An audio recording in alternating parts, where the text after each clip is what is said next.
Hey friends. All right. So we are going to look at sorting. We're going to sort by one attribute. That means we're going to look at color. Today our attribute is going to be color. We're going to sort all of the yellow buttons into this jar. Ready?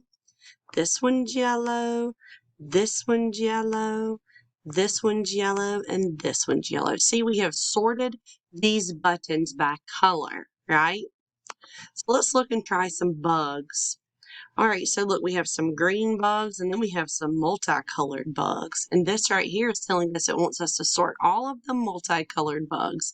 So Miss Hendry is going to put all the multicolored bugs in the jar. Yes. And so now we have green bugs on this side and we have multicolored bugs on this side. Can you go find your box of Legos or even some Fruit Loops or something that's lots of different colors, and can you sort them into different colors? I bet that you can.